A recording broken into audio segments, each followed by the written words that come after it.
What up, my freaks? RuinousInsight here with part 7 of my Total Warhammer 3 Zhatan the Black Immortal Empires campaign.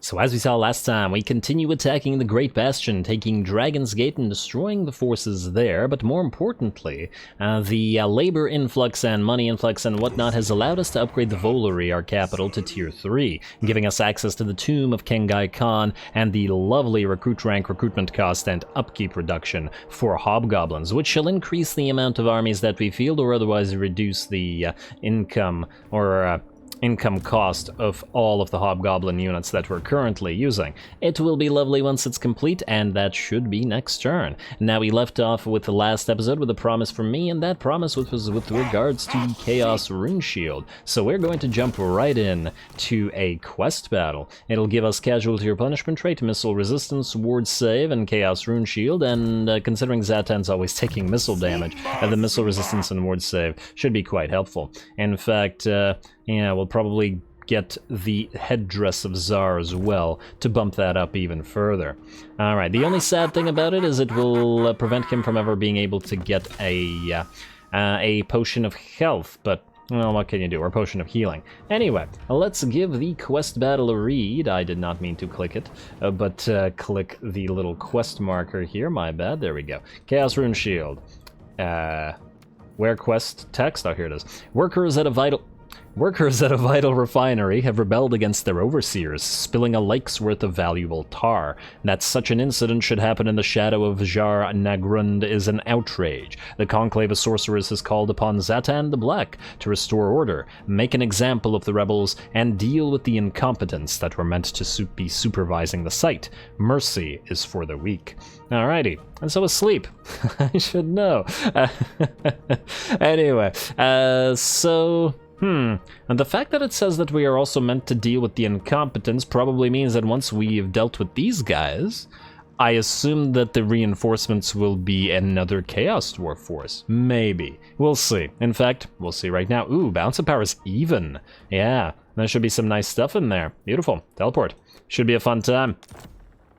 Hopefully we don't get so hurt that we can't attack Snake Gate. Oh no, it's just more, oh yes, wait. We have hobgobblers, and we have a bunch of orc laborers and stuff. And there might be another hidden force of reinforcements, and oh, or maybe these guys will turn on us? I don't know.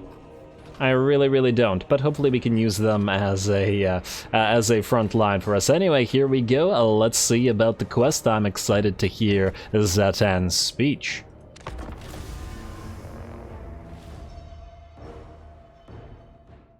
It appears that the uprising at the refinery is more organized and has far greater numbers than was initially reported. Much more noteworthy is that it is led by a particularly hard and militaristic black orc. It seems the Dawi Zhar's own creation has come back to take his revenge. Luckily, Zhatan is not so easily swayed by such a foe, which is precisely why the Conclave chose him to tidy up this unruly mess.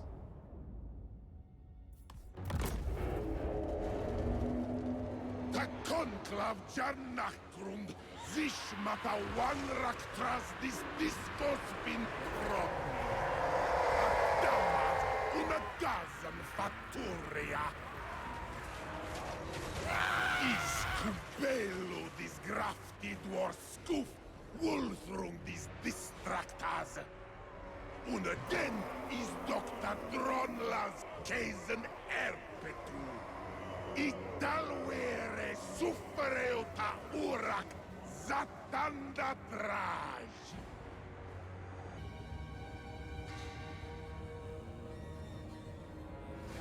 Alrighty, here we go, our first quest battle with the Chaos Dwarfs. Now, for those unfamiliar with the way I do things, or at least the way quest battles work, the editing might look a little bit weird, and the reason being that the speeches don't exist in replay battles, so I like to keep the speech from the first battle and then edit the and then edit the replay in so that we keep both parts. I mean, why would you miss the speech leading up to the battle, right? Anyway, speaking of the battle, we got a lot of rebellious enemies surrounding the various hobgoblins and the overseer here. We don't seem to actually care about our allies because there isn't a quest, or at least there wasn't when I was playing this, that would say something like these guys must survive, which are obviously annoying. It's a Total Warhammer equivalent of an escort quest, but fortunately this is not one of them. So we'll let them take damage as we take the best position we can find here. I'm gonna put our artillery piece up on the hill, maybe now, maybe later, but for now we're going to fire down on the enemy. Ooh, I like the oily water here. Makes sense, and there we go. At the very least, when it's our allies, quote-unquote, fighting the enemy, we can make good use of the fact that we can fire down into them and not care about casualties, which we wouldn't do for our own units. And a firestorm generally comes in, probably hurts a bunch of our own units, but sees most of this army run away. Gotta thank our quote-unquote allies for giving us that. And there's an enemy warlord out here as well, who we're going to drop down on with Zhatan, who should be able to take him out without too much trouble, as there's a pretty big stat disparity between the two. Otherwise, we're getting into position, and a decent amount of the enemy is already on the way out. Now, the enemy lord here, Dusty, the orc war boss, is also getting kind of wrecked by the overseer. A little bit surprisingly, but he was also taking damage from the hobgoblin archers before, so kind of makes sense. Anyway, hovering overhead with Mr. Chaos Beard while the Lamasu and Zhatan together and beat up the Bonebreaker and the enemy warlord. And then we do have Mr. Ngorda's stabbing away, as he likes to do as well. And it looks like the Bonebreaker's trying to book it on out of there. He is terrified, he is flammable, and he needs a stabbing, which he got in spades. Oh, but it looks like he might come back, though I doubt that he'll be doing so for too long. And there's the ogres here as well, though they're getting quite knocked down. Most of our army has not actually really committed itself. We're just using our range units to fire upon the enemy and allowing our allies to continue taking hits. Allows us to do more damage with spell work and stuff, and ooh, that poor pack master getting focused down by our blunderbusses as well as our archers.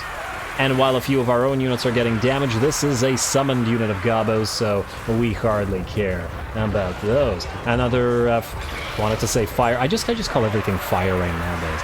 Every rocket artillery is a fire rain rocket. Every fire spell is a fire rain. Every arrow shot is a fire rain.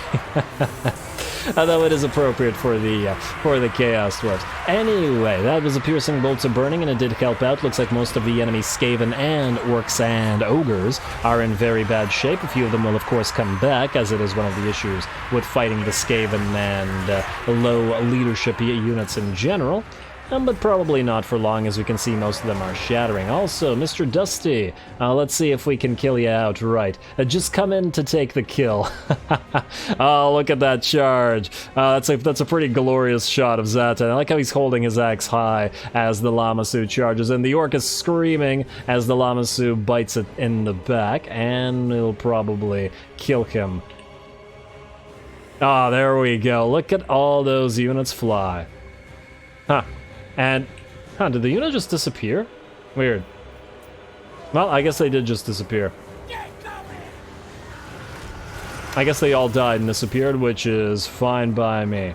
I think that oily water, it's probably oil on top, or like pools of oil on top of water, would get lit on fire by all the fire stuff that we do. Anyway, look at this. The battle is hardly over. I did expect that the game was lying about the reinforcements that would be coming in, and it damn well was. Plenty more are coming in, and much more elite than the basic Skaven slaves and gobos and stuff. We got orc air boys, we got orc boys, we got boar boys, we got 2 lords, Sporkticus himself, and Grimgor on the field, a rogue idol, a bunch of squig herds, and even 3 units of black orcs. Wait, 5 units of black orcs. It's a considerable amount of black orcs.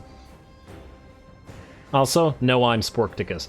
I love that name. Alrighty, and yes, it is Grimgor himself. Grimgor is a pretty scary lord. He's got 70 melee attack, but his melee defense at 45 is reasonably low, so we should still be able to make good use of that. Now, we can't see the quest notifications or anything like that here, but the game essentially says, defeat Sporticus and defeat Grimgor, and the enemy armies will rout, or something along those lines. So we have our targets. That said, we have to survive first. Our army is going to back off and take new positions, going to summon new goblin cutthroats on the field to get in the way of the charge of the enemy boar boys, essentially blunting their charge and preventing them from getting into our more fragile units. The rest of the army is going to take position on a relatively elevated location and force the enemy to hopefully fight by and large in these watery areas where they will hopefully be debuffed and slow. More goblins are going to, however, move in. We're going to hover overhead with our Demon Smith, but not going to cast anything at least until the enemy moves more units in. Looks like our Lamassu / Zhatan have also landed and will be going after Mr. Sporticus here, as once again, we do have targets.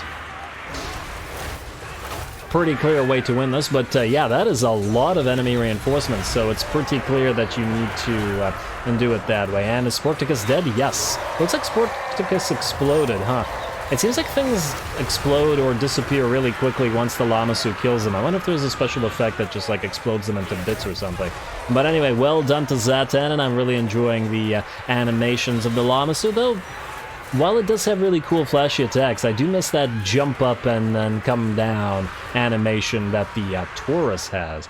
Anyway, it looks like we've done decent amounts of damage. A couple of the Boar Boy units are backing off, and the same with the Goblin Wolf Riders, and we're going to back off our non-summoned units as well to position the Grim Gunners so that they can, well, start gunning the enemy down. Looks like Grimgor is moving in as well, which is working fairly well for us, as the enemy is at least partly still distracted fighting this Overseer, who's been doing a pretty good job. I'm actually surprised that he's still alive, though it probably won't be much longer, as 5 units of Black Orcs and a Rogue Idol are probably going to be too much. Anyway, here comes a Grimgor. We're going to try to whittle down his troops and wait a little bit, but then we will be going after him as well, hopefully before all those 5 units of Black Orcs reach us, as Black Orcs versus Chaos Dwarf Warriors is a horrifically bad matchup for us with their great axes, their armor piercing, and they are scary units.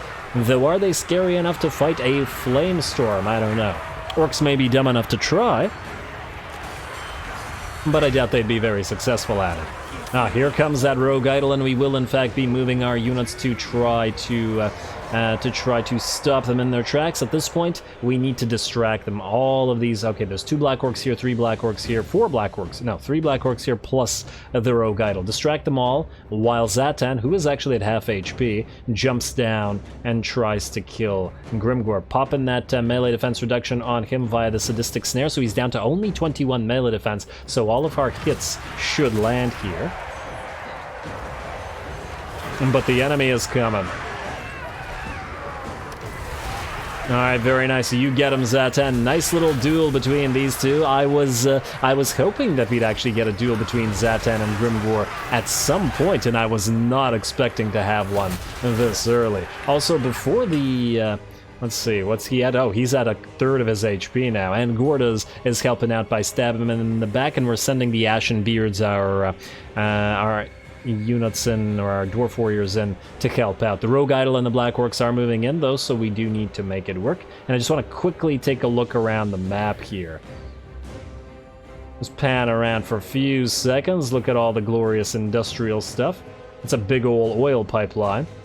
Very nice. I can't believe nobody's sabotaged. There's a big pipeline. You'd think that orcs or giants or somebody would just break it open or something. Look at all those oil derricks in the back as well. Anyway, Grimgor down to about 15% HP, and a few more hits from these guys should actually finish him off. And not in a good way. Down goes Grimgor. Zhatan is victorious and will take to the skies once more, and he did just barely, by the looks of it, reach his healing cap, but still had 40% HP. The rest of the army is not very happy about Grimgor disappearing, and while they will fight on for a couple more seconds, it won't be for much longer. Black Orcs versus Dwarf Warriors. Once again, our Dwarf Warriors would have died over time. But it's okay because they don't have to deal with the Black Orcs, who are going to book it on out of there and give us the close victory, completing the quest for the Chaos Rune Shield. Wait, did it explain why... Oh, wait, we're just gonna get the Rune Shield from Gorth the Cruel. I was just like, wait a second, does Grimgor have the Chaos Rune Shield for some reason? But no, obviously not.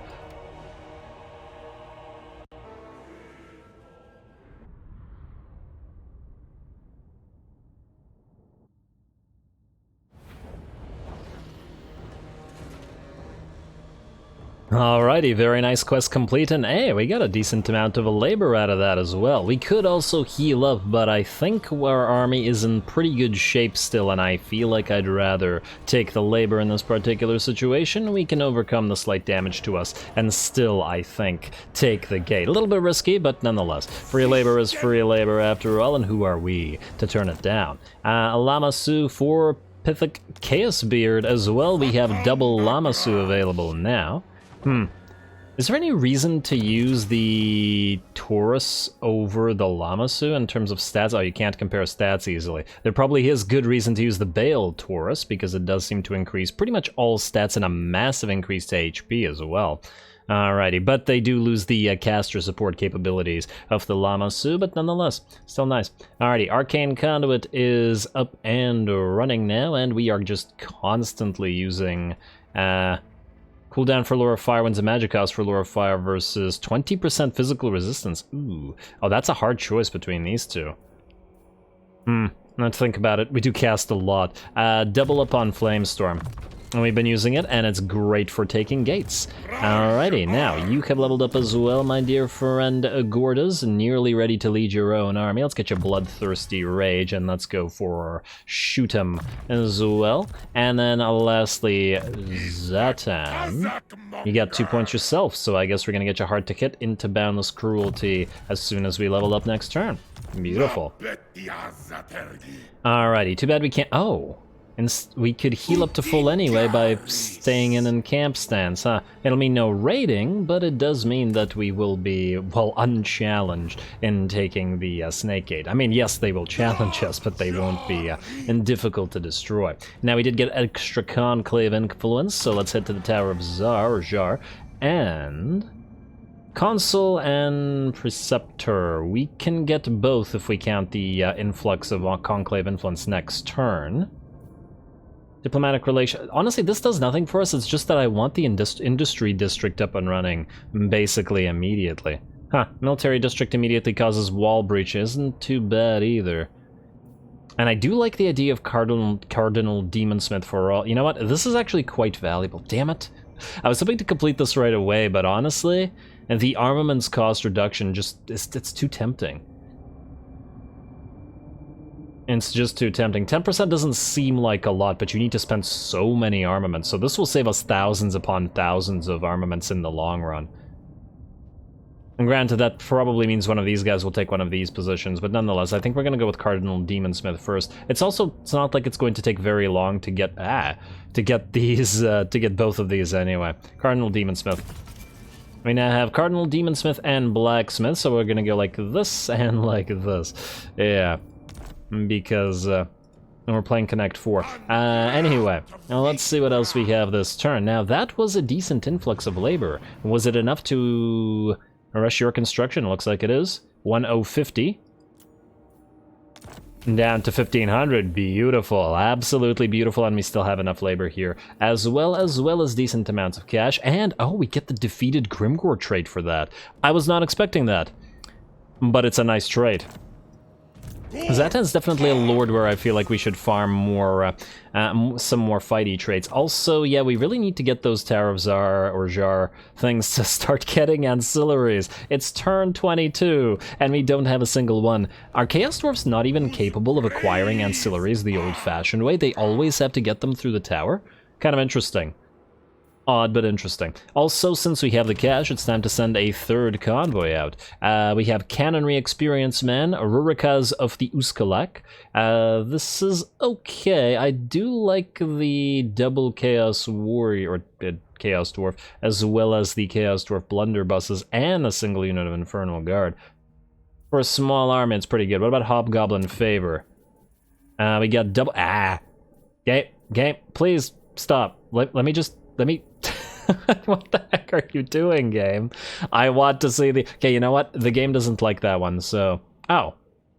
There we go. Now we can see. When we hover over this guy, we can see. So this gives you 3 extra Hobgoblin units. Otherwise, it's basically 3 Hobgoblin units versus an Infernal Guard and a Hell Cannon. The buffs for the Hell Cannon aren't great, though. And I've never liked Hell Cannons. But I do like the Infernal Guard. Now this does buff up the Hobgoblins fairly significantly. Now, but you know what? I think we're going to take Cannonry Experience. Just for actually having Hell Cannons to use. And I'd like to get if we could get you a few more cannons over time. Hire an Ad Master. The only thing that I'm also thinking of, though, is these guys have kind of a tendency to acquire additional Hobgoblin units, don't they? Well, actually, this guy doesn't. He just has a tendency to acquire monsters. What about your stuff? Yeah, you've acquired 2 units of extra Hobgoblins and the Dragon. We also need to heal you. But yeah, no, you know what? We're gonna go for Cannonry Man. Hire an Ad Master. And you, Mr. Cannonry Man, I guess we send for more labor. Where is the nearest labor? Ooh, high threat, eh? So we don't want to go this way. Crystal Spires give raw materials. Oh my. And there's labor at the Bay of Blades as well.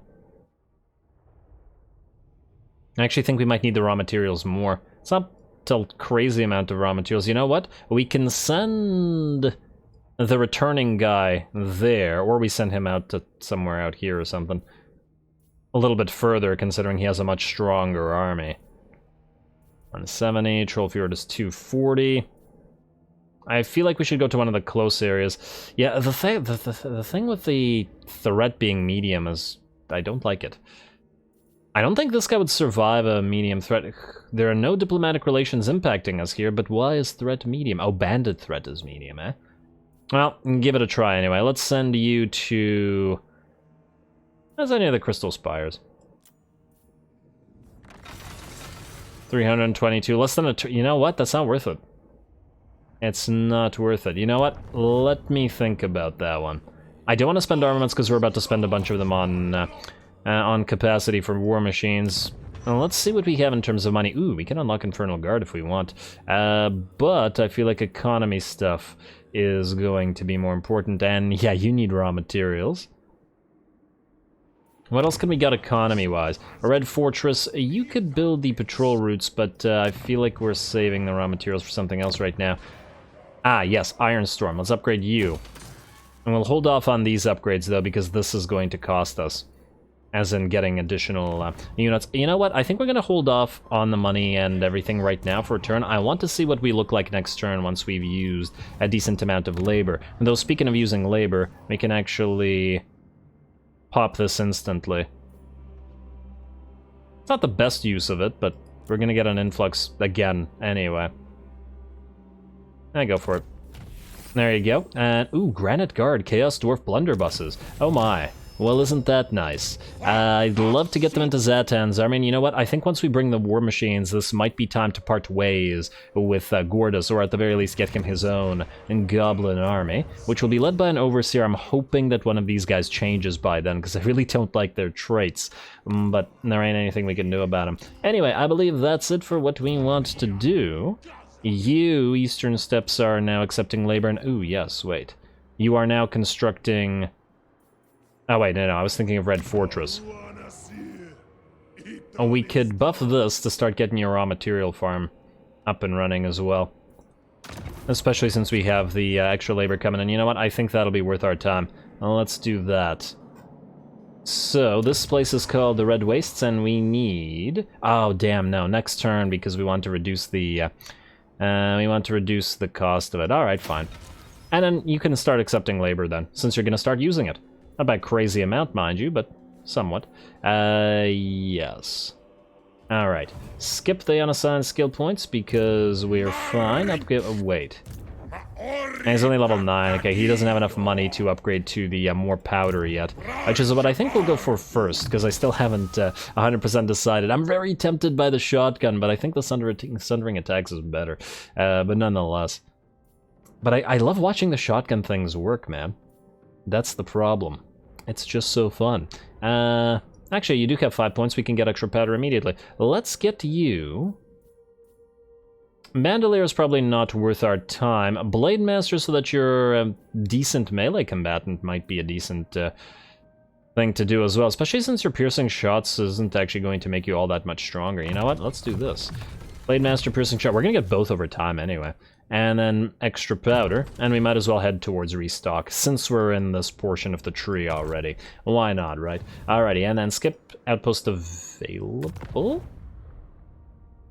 With the servants of the conclave. Huh. That's interesting. I hadn't considered... This wasn't available before, was it? I don't think so. Well, if we're going to build an outpost somewhere, it's going to be at Zharr Nagrund. Quick question for you guys, if anybody knows. If you get an outpost and build it in the same faction as yourself... Build it. If you build it in the same faction as yourself... Are your red line buffs from your lord, like +6 armor and whatever, do they still apply to those units? Because they are from your own faction. Because this might be an interesting way to get access earlier to high-tier units that we might not otherwise have access to. I just don't know whether the buffs from the army would apply or not. It would be nice if they did. And then what happens if you confederate that faction? Will those units become yours? I have no idea.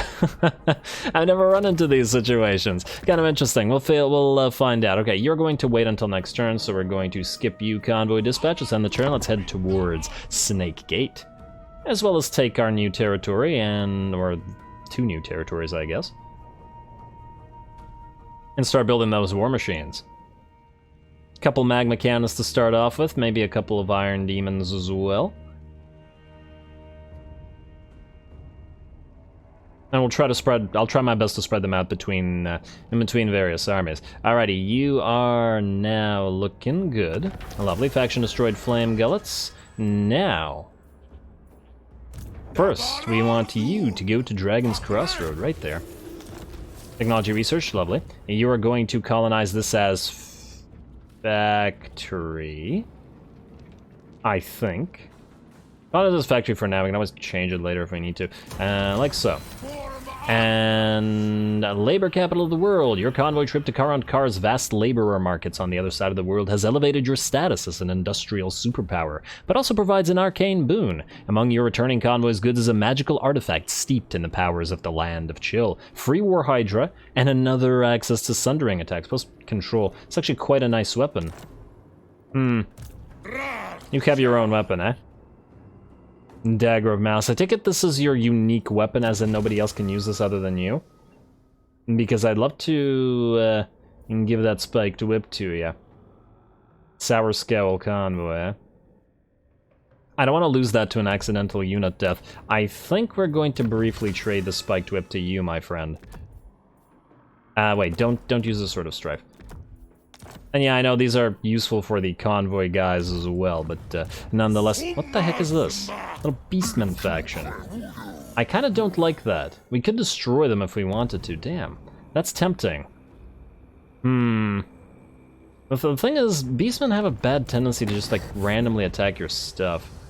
On the other hand, I kind of like the idea of getting some Minotaurs from them, but this is a Horde faction, right? So they don't have any territory. I also don't like the idea of them screwing with territories that could become ours. And speaking of tech, or speaking of Beastmen, none of the relationship bonuses we get will increase our... Oh, no, wait, diplomatic relations with Beastmen. As well as Warriors of Chaos. Alright, maybe we'll leave them alone. I don't know. Let's go for Future of the Zharr first, just for the extra item drop chance, although I'm not sure how much item drop chance we're going to get. Then we'll go through Brazen Bodyguard, get that Bull Centaur Tauruk, and then move through to Malicious Compliance because of the extra Public Order. Then I guess, Zhatan, you're going to head to the Snake Gate. Like so. Ignoring this little beastman faction. We'll see what they do. Valiant defeat you, saying, ooh, they have crane gunners. Oh, well, isn't that frightening? Alright, well, we'll deal with those. Hopefully Zhatan won't get stuck this time around. But I do want to check a couple of things. First of all, we got a massive influx of labor, and thus we want to use it. Second of all, we need to switch you to... not rush construction costs. Although we probably will want to get some construction costs. We'll want to get you to Military Doctrine just so that you can build war machines next turn, and we'll increase their capacity. As well, I just want to recruit them at higher levels. Then... well, we probably have other buildings to build, but Tower of Zharr... oh, damn, they took this. Okay. Well, I guess we'll take Preceptor then. For now. Finally getting some ancillaries. Yeah, this is the one that we're most likely to complete, so by the time this is over, we'll be able to reclaim this. Claim seat. And we do get this right away, even if these guys have it. Oh, well, that's nice. We can then just not take it from them at the current time. Now, complete 2 districts in Tier 1. So 1 is down, and then if somebody takes this, we'll have 2 districts completed. Oh, well. Isn't that just lovely? We're getting there. Alrighty, now for the buildings and the raw materials expenditure. And we wanted to rush this construction, like so. Yes, the spiked whip we've seen. Then, Foundry of Bones, we probably want to upgrade you for money to continue raking it in.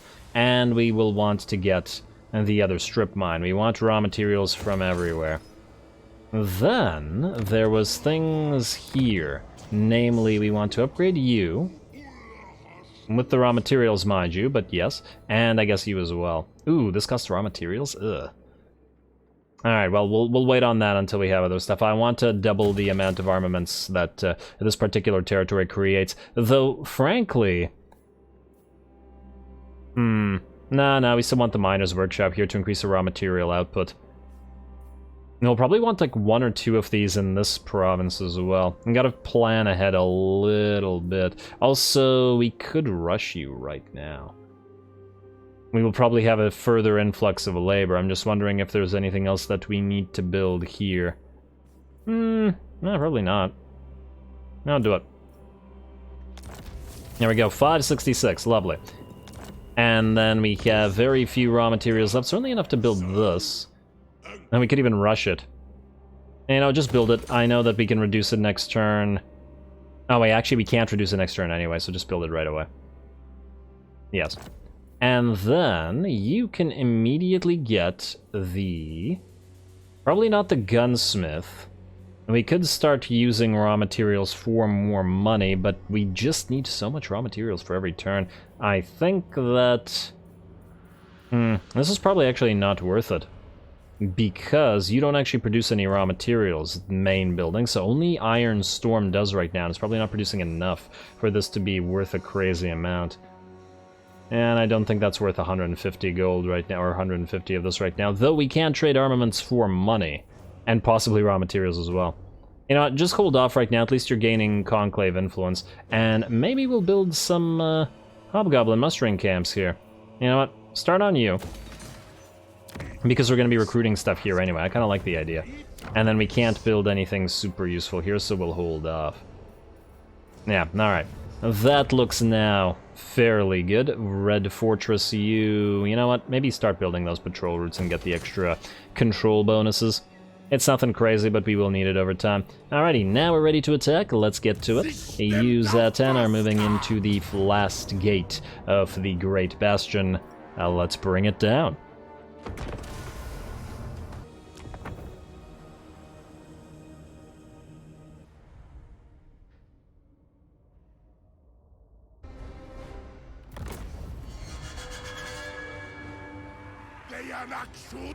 Zhatan Zharr. Alrighty, double Lamasu now on the field. Not for long, of course, because we will be getting a Bale Taurus for the Demon Smith, but nonetheless, we should enjoy these two together while we're at it. Also, just another look at the Castellan. Don't these guys look fantastic? Yeah, very, very nice Chaos armor. You gotta love the big old gun as well. But of course they're not wearing a helmet, because, you know, who needs helmets? This is Warhammer, who believes in helmets. And you guys can build, like, half gigantic hats, half helmets. So you should really try to make use of that capability to protect your head a little bit. But anyway, here we go. Snake Gate, the final gate in the Great Bastion before the entirety of the Bastion has fallen. We will once again move in to clear the walls of enemies, though it looks like they have crane gunners there, so our flight towards said walls will be a lot more dangerous than last time. We also want to hope that we won't get stuck again on top of these walls, but who knows. I'm very nervous about the concept.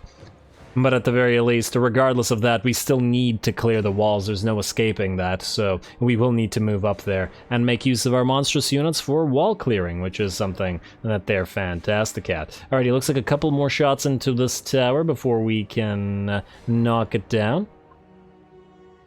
3 minutes straight of firing on one tower. Certainly taking you a while there, artillery piece. And get a couple more in there. What you doing? Why you not fire? Oh, actually, no, I know why it's not firing. I wanted to test something.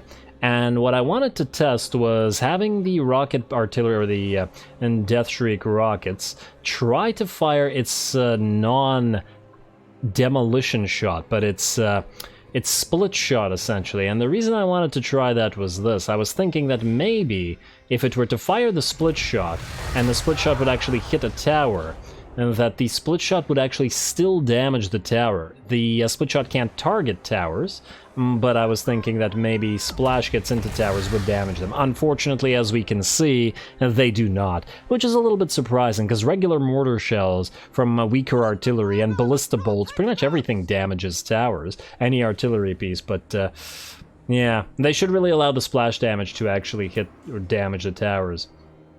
Even if you can't use that directly on said towers. But oh well, not a big deal. That's what the demolition shot is for after all. I want to see this tower crumble apart.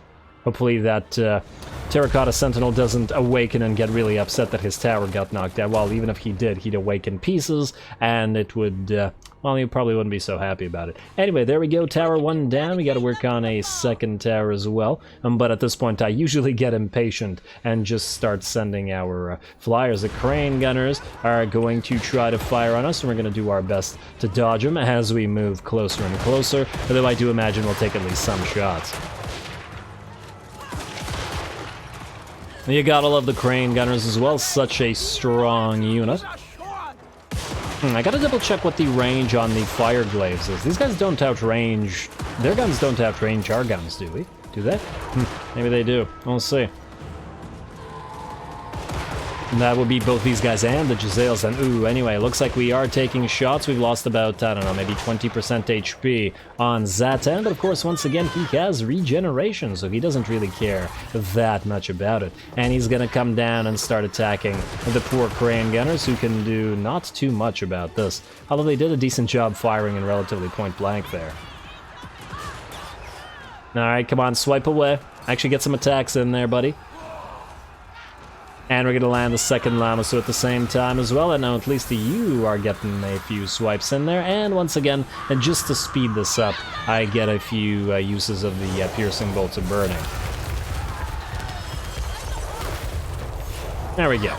Lovely. A little bit more. Zhatan is not stuck as yet, and he is very slowly right now killing those crane gunners. I think it just looks slow because the crane gunners don't lose models as fast, mostly because they have a low model count as compared to the crossbows here. Yeah, 32 units as opposed to what, 80? I want to say 100 or 80. 90. Thanks. Oh, of course. Alrighty, well, and now the Jade Warriors and the Crane Gunners are in trouble. They're not going to be able to handle two Lamasu, that's for sure. Okay, oh. It looked like he almost got stuck there for a second. It got frozen. And this looked like the exact same place that he got stuck in last time, so I was extremely concerned. There we go. Keep swiping away, though. And at least knock a decent amount of those units off those walls where they will not be getting up. Absolute slaughter up here. I suppose in a later army, when we start using a few more flying units, we can certainly build a few Bale Tauruses or a few Lamassu as individual units led by a hero, and then send them to clear walls like this. I certainly foresee doing this. I believe this is a fairly, once again, tried and true strategy with factions that do have flyers. So, we have flyers, and we're gonna use them. Alright, nice swipe for the Lamassu, and let's see what we have in terms of the remaining units. The Jade Warrior crossbows in bad shape. The tower has actually fallen, which also means the rest of our army can now begin to move forward as well and help out with all this. Hopefully we will have cleared the Jade Warrior crossbows by then, but even if we haven't, we have our own arrows to shoot at the enemy and clear them out that little extra bit faster. And while Zhatan continues to work on the walls, we also have the Demonsmith who's going to give chase to the Crane Gunners. Mostly, I just don't want the Crane Gunners to come back and fire on top of the walls here. As in, not sit on top of the walls, but be on the ground and then fire at Zhatan and the Demonsmith while they're up here. So we're going to chase them until they shatter or until they're all dead. Alright, well done, you two. I hear horns, probably retreat horns, so that unit is done for. Or at the very least, it's out of this fight. Alrighty, and let's see what we're looking at. A few more hits, and we are through the gate once again already. I thought I heard other fighting. Gordas is leading his summoned hobgobblers. And is going to try to be a little bit careful, though. Once he's summoned the gobblers, he can charge right back in and hit the enemy in the back. He doesn't look like he have a lot of mass, so he can't cause like a massive charge like his Lord and Master can, but it's okay. He's still the happiest goblin. Okay, except when he gets hit like that. You drama queen. What was that? Both of them just threw their head back. But yeah, he has a big toothy smile. Alrighty, well, looks like he'll be fighting some peasant horsemen, and we'll be knocking a few of those out with his axe. I'd still like to see a few dagger swings, and we got Zhatan finally off the wall. It looks like we're safe. He will not be getting off the wall this time around. Oh, that poor unit against the wall. Nowhere to run from the Lamassu. Too bad for you. Alright, Zhatan, you can join the fray, and hey, don't allow these guys to fire on you, although it looks like our own units or our range units have arrived. So they'll be able to knock those guys out. Oh, and it looks like our summoned gobos are gone. Oh, they disappeared just as I was casting the piercing bolts of burning, which is a little bit unfortunate because this is now not going to impact nearly as many units as it was when the enemy was stuck fighting the summons. But oh well. We drop back down onto the enemy, and we now have non-summoned units moving into the fray as well. Alrighty, should be able to clear this and establish a beachhead relatively quickly. As usual, the enemy has kept most of its units back there in the middle of its settlement. For some reason, they are slowly moving in to reinforce, and that includes the cannons, but by then, we will be well into the city. It's sort of a damned if you do, damned if you don't situation, though, because if they had started here, we would have just flamestormed them, or piercing bolts of burning them while they were on top of the walls, and continued killing them all on top of the walls with Zhatan. Once again, presuming that he didn't actually get stuck. A sadistic snare coming down on the Jade Warriors, not so much to prevent them from running, but just to reduce their melee defense a little bit. Arrows still coming from the sky and helping us out as well, though I assume that they're not going to do a crazy amount of damage, mostly because of the relative lack of armor piercing I imagine these guys have. Let's see, missile strength is, yeah, very little armor piercing. 17 and 3, yeah, which is obviously an issue with the basic units of the Jade Warriors having 80 or 90 armor. These guys are sundered armor, so it's lowered by Zhatan. Anyway, up the ramp we go once more. Some peasant horsemen gonna charge in to try to help out the Jade Warriors. Yeah, so die for the dragons, but in reality die for Hashut. Though your blood is better used in, well, in the mines. Alrighty, and then the foundries and factories and whatnot. But anyway, away go the peasant horsemen, and in fact they are shattered. We are also moving the rest of our units in, and soon the hobgoblin archers will be on top of the walls. We've once again also sent Gordas out together with the demonsmith, and they're just chasing off units to make sure that they don't come back again. Alrighty, more units are moving up on top of the ramp, and it looks like Zhatan's having fun this time.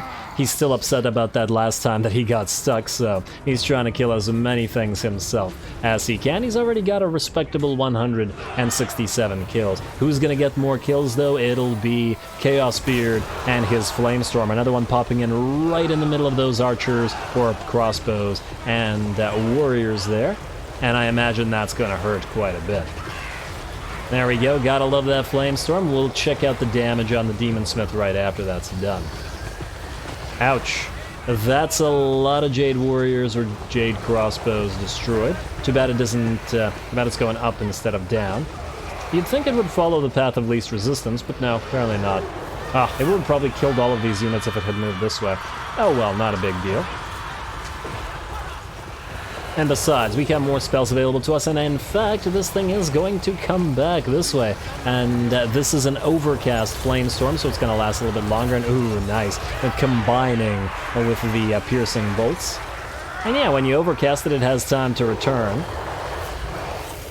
and obliterate a few more units. Alrighty, that is a lot of units having routed. The enemy lord, in the meantime, has also been killed by Zhatan over here. I didn't even have time to take a look at that, but let's just say he died quickly, and I was really enjoying the Flamestorm. Said Flamestorm and other spells have dealt 40k damage and 532 kills. Chaos Beard really showing him how it's done. The enemy does still have units remaining, but at this point, the balance of power is very much in our favor. I'm going to give chase as best we can and move further units into the city. We still have units outside after all, and we do have to do a few things like capture this key supply point so that these towers can no longer fire at us. Otherwise they'll get annoying.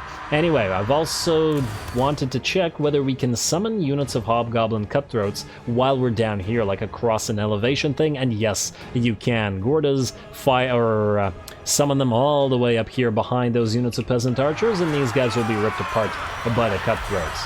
Oh, lovely. While Zhatan moves in to help out and stop any cannon from firing, it looks like 2 hits and 2 cannons down. Very nice. Now he's going for the crew, and the crew are actually going to abandon the other cannons. Alrighty, glorious. I really hope that either CA or the modders at some point model different towers. Why does every faction's tower look identical? It's so bizarre. And especially certain factions' towers, Lizardman, Cathay, they really don't fit with this tower stuff. This really looks like a, I don't know, like an Orky tower. Nah, Orky tower would be a little bit less cohesive. And certainly not built very well is what I'm getting at. But anyway. Hopefully just something we get eventually.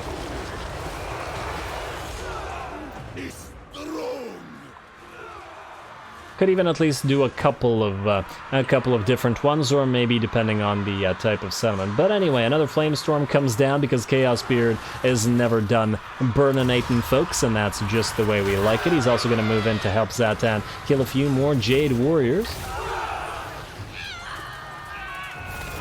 And these guys are already down at half HP, and once again, fighting 2 Lamasus is not going to work out at all for them. and just as it didn't for their crossbow and crane gunner brethren on top of the walls. Alrighty, these guys are clear, and we're making our way up the ramp. We've even sent another unit to chase off these guys to make sure that they don't come back. We can certainly spare a single unit of gobos to do so. We're also going to start attacking this barricade soon, and are finally actually going to commit some Chaos Dwarfs to this, rather than just having the goblins do it. Mostly for fun. And I say mostly for fun because, well, we don't need to commit the dwarfs here. Alrighty, and back at it. Let's see, what are we at here now? And Zhatan here. 250 kills, very nice. And 23k damage. He may not have spell work or 700 kills and 52k damage, but still very nice. And a third flame storm coming in. Looks like the gate will fall as soon, and so many flame storms will be responsible. Probably not a good idea to occupy a settlement when there's a bunch of raging flame storms inside. Anyway, this will probably be the portion of the battle that decides the battle here. The last of the Jade Warriors holding the Gobos and the Chaos Dwarfs as they move in. Our own fire arrows arcing overhead, and the remnants of the enemy's crossbow bolts and doing the same. Over in the background, however, we're going to make sure that the crossbow bolts stop firing as Ogre Khan's Wolf Boys, as well as the other unit of Wolf Raiders, move in and rip those poor peasant archers apart, preventing them from adding any support. More shots moving into those peasant long spearmen from the various Wolf Raiders, and the Wolf Raiders are going to move forward and go after the cannons, hopefully to prevent them from firing anymore, as well as they were starting to get a few shots off. Not at these guys, but at our units down there. There we go, they are firing on them. Looks like a few hits into our archers, but not enough. Only the cannons remained, and as soon as they took a charge from our cav, they decided to shatter with the rest of the enemy army, and the gate will fall. Man, Chaos Spear did a great job, though. So much damage, so much flame storms, and so many kills.